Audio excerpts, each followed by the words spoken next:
The first time I heard my father use the word seize, it wasn't in a courtroom. It was at our dining table, over cold lentils and a stack of unpaid electricity bills, when I was 16. But the second time I heard it, it was under oath. "Your Honor," my father's attorney said, adjusting his tie with a slow, deliberate calm, "we are petitioning the court to authorize immediate asset seizure. The respondent has willfully withheld financial support and concealed income." The respondent. That was me. I was sitting at the defense table in a navy suit I had tailored in London 3 months earlier. The fabric was structured, sharp, unwrinkled. My hands were steady on top of my leather folder.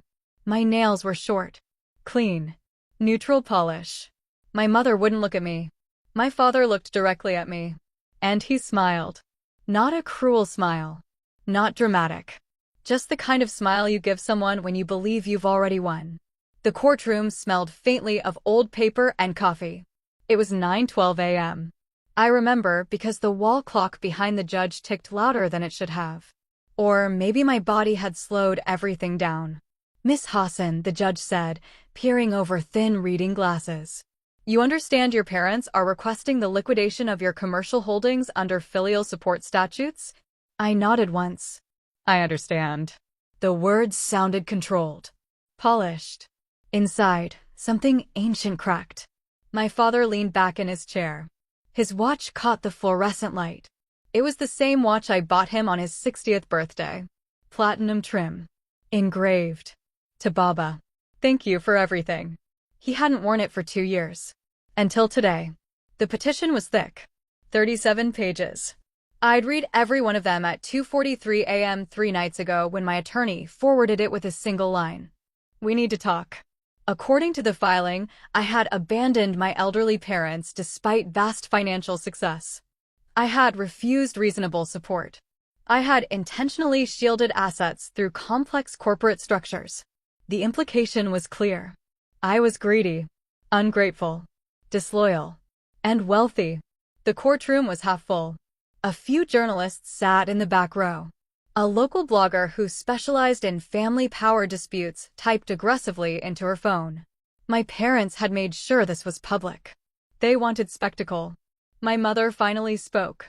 Her voice trembled just enough. "We sacrificed everything for her. Everything. And now she won't even answer our calls." Gasps. Soft murmurs. I kept my eyes forward.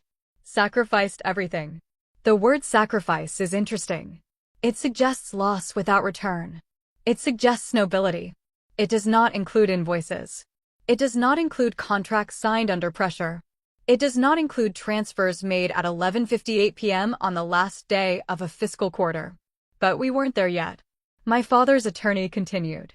Records show Miss Hassan acquired controlling interest in 3 technology subsidiaries within the last 4 years. Combined valuation exceeds $28 million. A pause for effect. She has more than enough capacity to provide structured support. Capacity. Such a clean word. My attorney leaned toward me and whispered, "We can settle quietly. Monthly stipend. No admission of wrongdoing." I didn't respond. Because settlement was what they expected. Public pressure. Emotional guilt. Cultural obligation. Headlines. Daughter refuses parents. Court may intervene. My father clasped his hands together like he was praying. He looked older than I remembered. Not fragile, just calculating. His shoulders were squared. His jaw was relaxed. He believed the law was on his side. He believed the narrative was on his side. He believed I would fold. He always believed that. The judge flipped through the petition. "Miss Hassan," she said, "did you or did you not transfer significant funds offshore within the past 18 months? The room stilled. There it was. The accusation beneath the accusation. I looked at my parents for the first time. My mother's lips pressed thin. My father didn't blink. I answered carefully. I transferred funds in accordance with standard international tax compliance. Not a lie. Not the whole truth. The blogger in the back lifted her head. Offshore. That word would spread fast. The judge nodded slowly. There is also reference here to an ongoing federal review. My attorney stiffened beside me. The federal review. That part wasn't supposed to be public. My father's smile deepened by 0.5 millimeter. He knew. Of course he knew. He had always known exactly where to press. The attorney continued reading. Given the respondent's questionable financial conduct and refusal to provide familial support, we request immediate provisional control over her liquid assets pending investigation. Immediate control. Liquid assets. The words echoed differently this time. Because this wasn't about monthly support. This was about power. And humiliation. They wanted the court to freeze my accounts. They wanted to show the world that I was reckless. Possibly criminal. That my success had been unethical. My mother dabbed at her eyes with a tissue. I wondered if she remembered the nights I worked until 3 a.m. in a shared office with broken air conditioning. I wondered if she remembered co-signing nothing. Investing nothing. Risking nothing. The judge leaned back. Before I rule on provisional measures, she said evenly, I would like clarity regarding the alleged federal review. Silence. A new presence shifted in the second row. Dark suit. Government badge clipped to the belt. I hadn't noticed him when I walked in. He stood slowly. I'm Special Agent Daniel Ruiz, he said, voice calm and measured. Internal Revenue Service. Criminal Investigations Division. The air left the room. My father's smile froze. I've been subpoenaed to clarify the nature of the review mentioned in the petition. The judge nodded. Proceed. I folded my hands together. And for the first time that morning, I felt something other than pressure. I felt timing. Because my parents believed this hearing would end me. They just didn't realize who had actually triggered the investigation. And why. Type continue to receive the next part. When I was 8 years old, my father taught me how to sign my name properly. Not like that, he said, taking the pencil from my hand. Again. Slower. Controlled. He believed signatures were power. He believed presentation was protection. He believed image was survival. What he never believed in was independence. Growing up, I learned very quickly that love in our house was conditional on usefulness. Not cruelty. Not violence. Just transaction. My father ran a mid-sized import business, automotive components, mostly. Nothing glamorous, but profitable enough to maintain a large home in a respectable neighborhood. My mother managed appearances, charity events, social dinners, perfectly ironed tablecloths. From the outside, we were stable. Inside, everything had a ledger.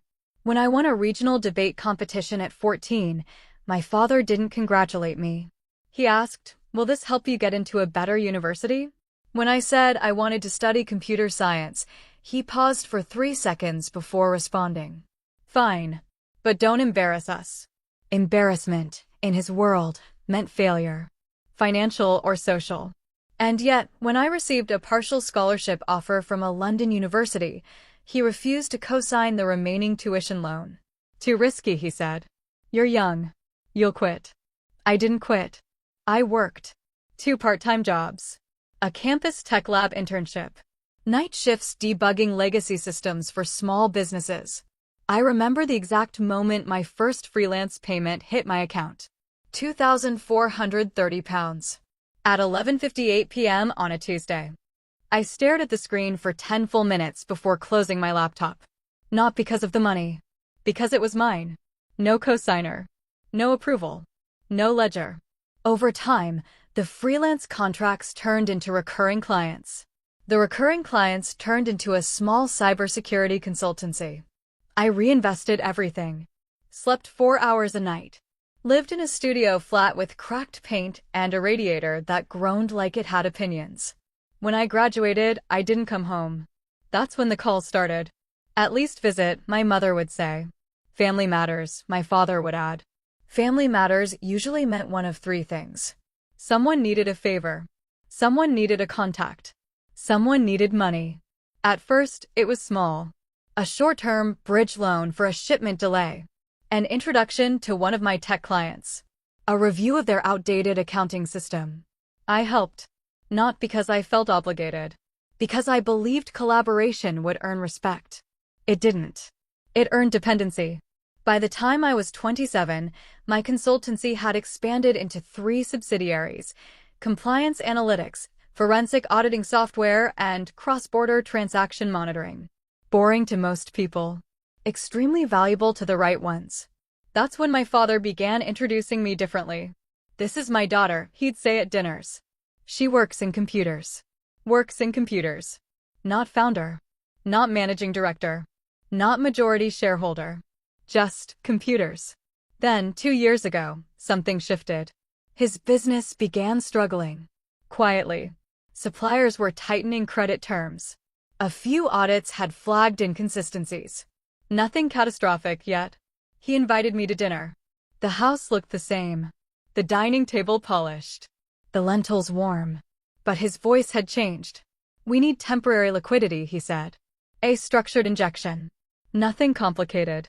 "How much?" I asked. He didn't hesitate. $3 million. I blinked once.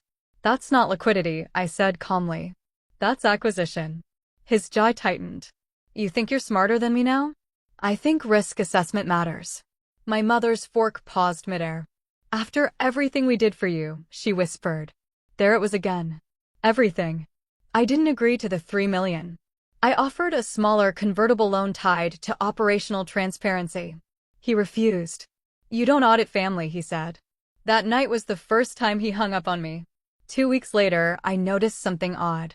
An anonymous tip had been filed with a regulatory body questioning the compliance structure of one of my subsidiaries. The language was specific.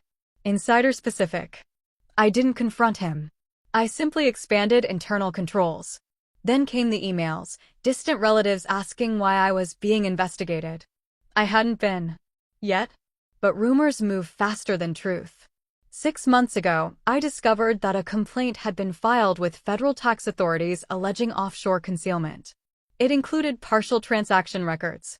Records that had only ever been shared in one private dinner conversation. The same dinner where he asked for $3 million. I remember the exact timestamp on the forwarded notice from my compliance team. 3:17 a.m. I didn't panic. I hired external counsel. I initiated a voluntary disclosure review. And I waited. Because accusations are loud. But audits are quiet. Meanwhile, my parents began telling extended family that I had changed. That I had become distant. Ungrateful. Too Western. Invitations stopped. Birthday messages became shorter. Then last month, my father called. No greeting. "If you don't provide structured monthly support," he said evenly, "we will pursue legal avenues." I asked one question. "Based on what?" "Filial responsibility statutes," he replied. "We've already spoken to counsel." He sounded almost pleased. I could have transferred money that same day. Avoided this. Protected reputation. Instead, I did something else. I asked my compliance team to accelerate the federal review. Voluntarily. I waived certain confidentiality shields. I requested a formal audit timeline. Because if they wanted public scrutiny, I would make sure it was complete. And now, sitting in that courtroom, listening to the IRS agent prepare to speak, I understood something clearly. My parents believed they were leveraging guilt. They didn't realize they had triggered transparency. And transparency, unlike emotion, is permanent. Agent Ruiz adjusted the microphone. "I've reviewed the materials referenced in this petition," he began. My father shifted in his seat. For the first time. He looked uncertain. Type continue to receive the next part. Agent Ruiz didn't rush. That's what I remember most. He didn't flip through papers dramatically. He didn't clear his throat for effect. He simply placed a thin black folder on the podium and opened it with 2 fingers, as if he were about to explain something mundane, like parking regulations. "I want to clarify," he said calmly, "that Miss Hassan is not currently under criminal investigation." The air in the courtroom shifted. Subtle, but real. My father's attorney straightened in his chair. However, Agent Ruiz continued, "A review was initiated following an external complaint regarding alleged offshore concealment and misrepresentation of taxable income." There it was. Complaint. External. My father's jaw tightened. The judge leaned forward. "Is there evidence of wrongdoing?" Ruiz didn't answer immediately. He glanced down at a document. "On the contrary," he said. Miss Hassan requested an accelerated voluntary audit. She provided complete financial disclosures, including multi-jurisdictional records. We have found no evidence of tax evasion. A whisper rippled across the back rows. The blogger stopped typing. My mother's tissue paused mid-dab. But Ruiz wasn't finished. What we did discover, he continued evenly, was a pattern of attempted data access and submission of incomplete transaction records originating from a domestic IP address associated with a business entity under separate review. The judge's eyebrows lifted slightly. Separate review? Yes, Your Honor. My father shifted again. For the first time, he didn't look at me. He looked at the table. Ruiz turned a page. That entity has reported declining revenues over the past 18 months, alongside irregularities in supplier credit extensions and inconsistent declared inventory values. My father's attorney stood quickly. Objection. Relevance. The judge raised a hand. Overruled for now. Ruiz continued. The initial complaint against Miss Hassan included partial screenshots of internal transfer records. Those screenshots appear to have been extracted from a shared private presentation file dated. He checked the timestamp. April 14th, 9:36 p.m. I didn't move. April 14th. The dinner. 3 million. My father's voice asking for liquidity. My refusal. Ruiz closed the folder gently. Based on our analysis, the complaint does not appear to have been filed in good faith. Instead, it aligns with retaliatory patterns sometimes observed in financial disputes. Retaliatory patterns. Such clinical phrasing. My father's attorney cleared his throat. Are you accusing my client of filing a false report? Ruiz's tone didn't change. I'm stating that the metadata trail indicates the complaint originated from a device registered to a corporate office under your client's control. Silence. Heavy. Dense. The judge's gaze shifted toward my father. Is that accurate? My father finally looked up. For years, I had watched him negotiate contracts across polished conference tables. I had watched him dismantle weaker opponents with charm and patience.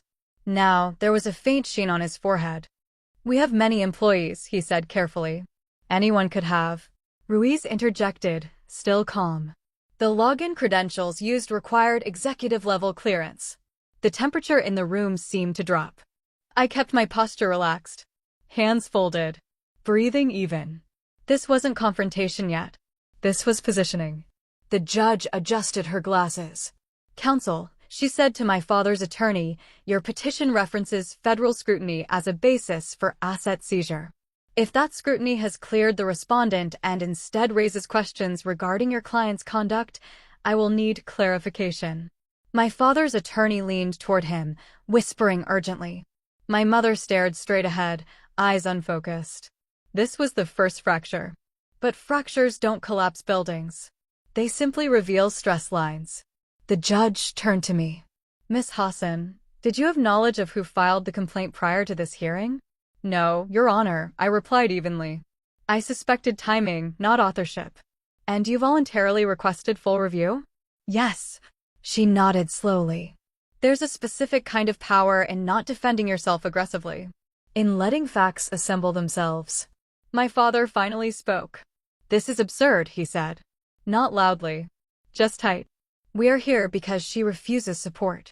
That is the issue. Support. As if we hadn't just stepped into something else entirely. The judge tapped her pen once. Given new information, she said, I am not inclined to grant provisional seizure at this time. The blogger resumed typing faster now. But the hearing wasn't over. Because my father wasn't finished. He stood. Your Honor, he said, regaining some composure, regardless of the complaint's origin, my daughter has materially separated herself from familial obligations. We have evidence of withheld funds that rightfully belong within shared inheritance structures. Shared inheritance. That was new. My attorney looked at me sharply. Inheritance implies expectation. Expectation implies prior agreement. There had never been one. The judge narrowed her eyes. What evidence? My father's attorney slid another folder forward. This includes documentation of early capital contributions to her education and living expenses. My stomach didn't drop. It went still. Because I knew exactly what those documents were. tuition transfers, living support, amounts that had been repaid, with interest. But the receipts they submitted didn't include the repayments. Selective documentation, carefully curated. The judge began flipping through pages. If these are accurate, she said slowly, they indicate significant parental investment. Investment. Again, that word. My father sat straighter now. Confidence returning. He thought he had regained the narrative. He thought he had cornered me into appearing ungrateful. The room leaned subtly in his direction. And for a moment, it almost worked. The judge looked at me. Miss Hassan, did you reimburse these amounts? Yes, I said. Do you have proof? I met her gaze evenly. Yes. My attorney placed a small flash drive on the table. Quietly. No dramatic gesture. Just placement. The judge glanced at it. Is this verified? Bank certified transfers, my attorney replied. Time-stamped and cross-referenced. My father's smile didn't return, but his eyes hardened. This wasn't just about money anymore. It was about control slipping, about narrative unraveling, about the fact that I hadn't reacted emotionally once. The judge sighed softly. I will review these materials before issuing further rulings. She paused. And I advise all parties to consider the reputational implications of continuing public proceedings. Reputation. The word lingered. My father looked at me then. Not with anger. Not with fear. With calculation. He wasn't done.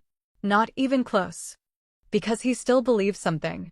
He believed that even if the court didn't seize my assets, family pressure would. Community would. Culture would. He leaned slightly toward me as the judge called for recess. And in a voice only I could hear, he said, "This isn't finished." I met his gaze calmly. I know, I replied.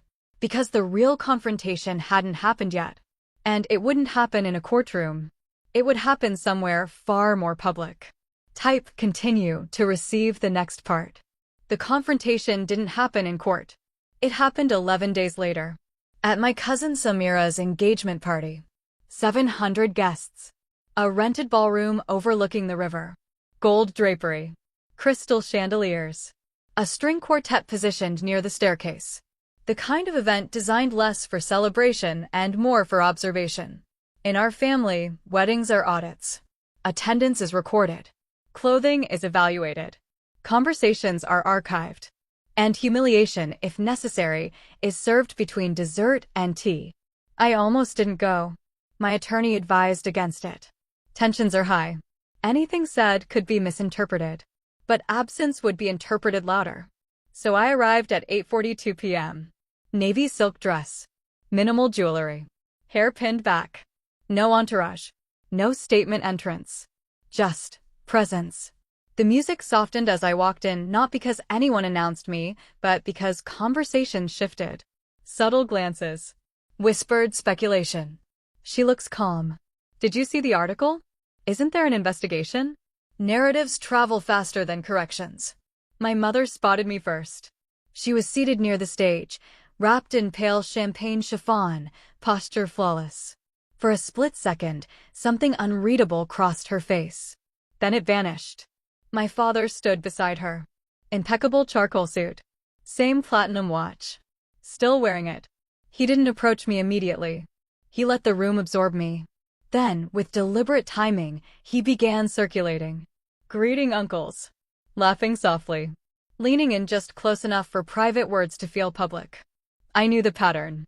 By 9:10 p.m., 3 distant relatives had approached me separately. "We're praying for you," one said. "You know pride isolates," another added gently. The third didn't bother with subtlety. "Your parents are heartbroken." Heartbroken. It's fascinating how quickly financial disputes transform into emotional narratives. At 9:27 p.m., my father tapped a spoon against his glass. The room quieted. Of course it did. He had always been good at commanding attention without raising his voice. "Before we celebrate Samira and her fiancé," he began warmly, "I'd like to say something brief about family." There it was. The setup. I remained seated. Hands folded in my lap. Breathing steady. He continued. "Family is not just celebration," he said. "It is responsibility. It is remembering who stood with you before success changed you. A few heads turned toward me. He didn't look at me directly. He didn't need to. Sometimes, he added, when children achieve financial independence, they forget the hands that built the foundation beneath them. Soft murmurs. Nods. He paused for effect. And sometimes, he finished, the law must remind them. The line landed. Not explosive, but heavy. My mother lowered her gaze modestly. The string quartet remained silent.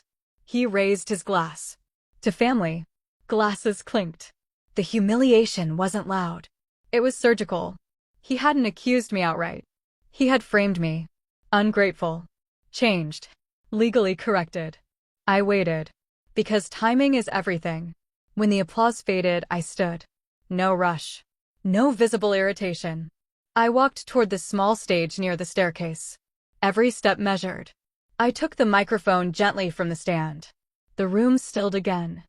I wasn't planning to speak, I began calmly. But since family and law have been mentioned, I think clarity is appropriate. My father's jaw tightened. Still smiling. Still confident. I continued. 11 days ago, my parents petitioned the court to seize my assets. Gasps. Direct now. No longer whispers.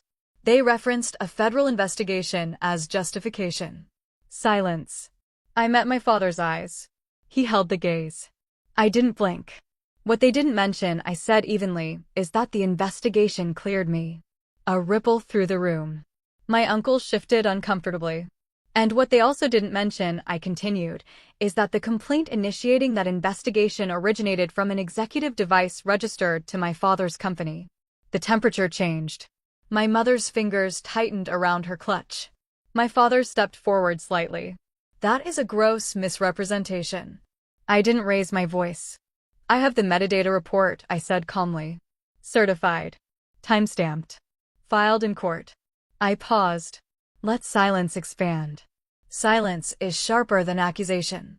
I also have complete records of every tuition payment my parents made on my behalf, I added. Along with bank-certified proof of full reimbursement. With interest. Completed 3 years ago. A cousin near the back whispered, interest. Yes, interest. Because investment implies return. My father's smile had disappeared entirely now. You're doing this at a family event, he asked tightly. I tilted my head slightly. You chose the audience, I replied. A few nervous laughs. Quickly silenced. He stepped closer to the stage. You think humiliating us makes you powerful? There it was. The projection. I didn't answer immediately. Instead, I reached into my small clutch and removed a single folded document. Not a stack. Just one page. I handed it to my cousin Samira, whose engagement night this technically was. Read the highlighted line, I said gently. She hesitated. Then read aloud. Complaint submitted under executive login, IP trace consistent with corporate headquarters. Her voice trembled. The room went very, very quiet. My father's attorney, who had been near the bar, began walking quickly toward the stage. But it was too late. Narratives don't collapse in explosions. They erode in public. I have never refused reasonable support, I said softly. I refused control. My mother finally spoke. You've changed, she whispered. I looked at her carefully. No, I said. I just stopped signing blank checks. The line wasn't rehearsed. It simply arrived. My father's face flushed. You're destroying this family, he said. No, I replied calmly. Transparency is. The room didn't gasp this time. It absorbed. Because beneath cultural loyalty lies something stronger. Self-preservation. And every person in that ballroom understood one thing in that moment. If I could withstand this calmly. I wasn't reckless. I wasn't unstable. I wasn't hiding.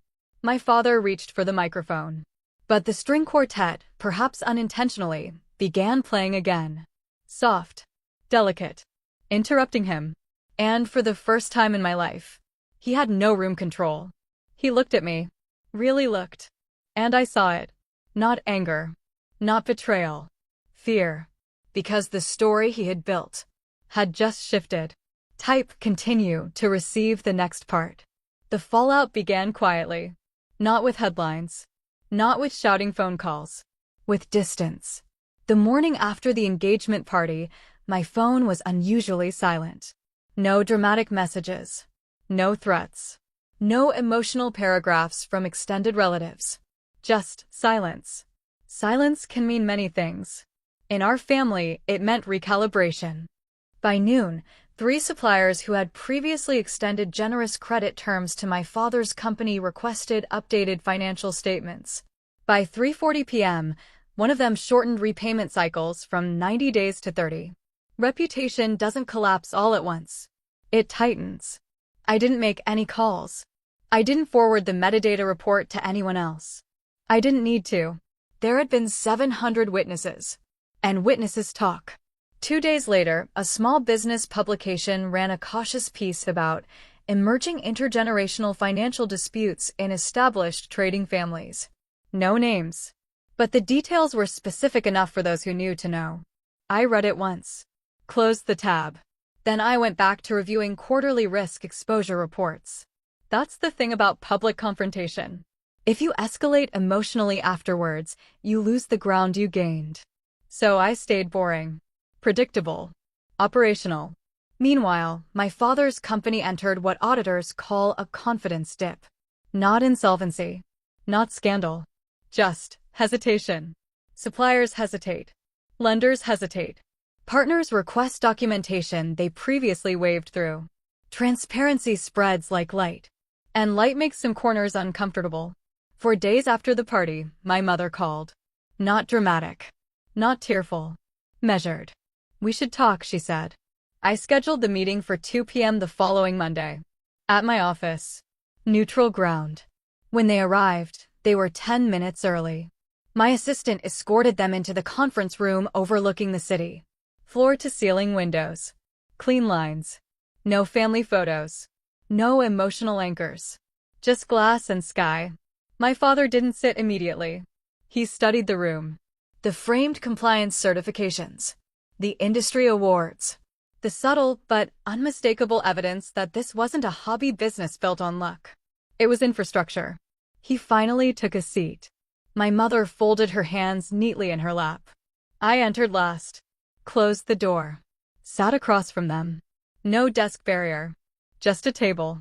We need to resolve this privately, my father began. Resolve. An interesting word. I agree, I said calmly. He seemed momentarily relieved. You embarrassed us, he continued. I corrected a public narrative, I replied. His jaw tightened, but he adjusted quickly. We can withdraw the petition, he said. Quietly. There it was. Damage control. And the complaint? I asked. Silence. He didn't deny it this time. That was a mistake, he said finally. A mistake. Not retaliation. Not strategy. Just mistake. I studied his face. He looked tired. Not defeated. Just aware. You underestimated me, I said evenly. He didn't respond. Because he couldn't argue that. My mother spoke softly. We were afraid. That caught me off guard. Afraid of what? I asked. Losing relevance, she said. Losing control. Watching you grow beyond us. The honesty surprised me. But honesty doesn't erase action. My father cleared his throat. We are restructuring, he said. If liquidity improves, this becomes unnecessary. Translation. They needed capital. Again. But now they understood they couldn't demand it. You want investment, I said. He hesitated. Yes. On what terms? I asked. His eyes flickered. Terms meant oversight. Governance. Transparency. He had refused that before. I'm open to discussion, he said carefully. I leaned back slightly. Calm. Any investment would require full forensic review, I said. Independent auditors. Board restructuring. Removal of unilateral executive control. The last phrase hung in the air. Unilateral executive control. His. That's extreme, he said. It's standard, I replied. He stared at me. For a long moment, neither of us spoke. Then he tried something different. You don't want this to destroy us, he said quietly. Destroy. He was reframing again. I didn't start destruction, I said. I stopped enabling it. Another silence. My mother looked between us. You've always been strategic, she said to me. Even as a child. It wasn't praise. It was recognition. My father finally exhaled slowly. If we withdraw the petition, he said, you will not pursue further action? There it was. The real fear. Because filing a knowingly false complaint carries consequences. Serious ones. I met his gaze steadily. I have no interest in punishing you, I said. Only in protecting myself. Protection, not revenge. That difference mattered. He nodded once. The first genuine concession. The petition was formally withdrawn 3 days later. No press release. No public apology. Just a quiet filing. But reputation doesn't reset instantly. For weeks, whispers continued. Some relatives avoided eye contact at gatherings. Others began approaching me differently. With respect. Measured. Careful. Because they had seen something shift. My father's company entered a structured review with external auditors 2 months later. Not because I forced it. Because lenders did. Transparency is contagious. One evening, as I was leaving the office, my father called again. His voice sounded smaller. You were right, he said simply. Not an apology. Not fully. But acknowledgement. I know, I replied. And for the first time in this entire ordeal, I felt no anger. Only distance. Type continue to receive the final part. 3 months after the petition was withdrawn, I visited my parents' house for the first time since the engagement party. Not because they asked. Because I chose to. The gate creaked the same way it always had. The jasmine along the fence still carried that faint, sweet heaviness in the late afternoon air. The house hadn't changed. But the energy had. When my father opened the door, he didn't attempt a performative smile. He simply stepped aside. Come in. No audience. No extended family. Just the 3 of us. My mother had made tea. Cardamom. Light foam at the edges. The same porcelain cups she used when hosting diplomats and distant relatives. We sat at the dining table where I first learned that signatures meant power. The silence wasn't hostile. It was recalibrated. I've been reviewing the restructuring proposal, my father said after a few minutes. His voice carried none of its former certainty. Your terms are thorough. They're standard governance protections, I replied evenly. I know. That admission landed softly. He looked older now. Not physically fragile, just aware of limitations. There's a difference between dominance and authority. Dominance demands. Authority endures. For most of my life, he had relied on the first. Now, the second was being tested. My mother traced the rim of her cup with her finger. You don't have to invest, she said quietly. We'll manage. It was the first time she'd framed it as optional. That mattered more than any apology. I know, I said. I hadn't decided yet. Not because of money. Because of boundaries. People assume revenge is loud. Explosive. Vindictive. But the most precise form of revenge is indifference. The refusal to be destabilized. The refusal to be reactive. The refusal to participate in your own manipulation. I won't be controlled again, I said calmly. Not through guilt. Not through reputation. Not through legal pressure. My father nodded once. I understand. I believed him. Not because he had transformed overnight, but because he had witnessed consequence. Real consequence. Supplier hesitation. Audit scrutiny. Community doubt. He had learned something that day in the ballroom. Power without credibility collapses quickly. We spoke for another hour about logistics, about governance models, about phased oversight.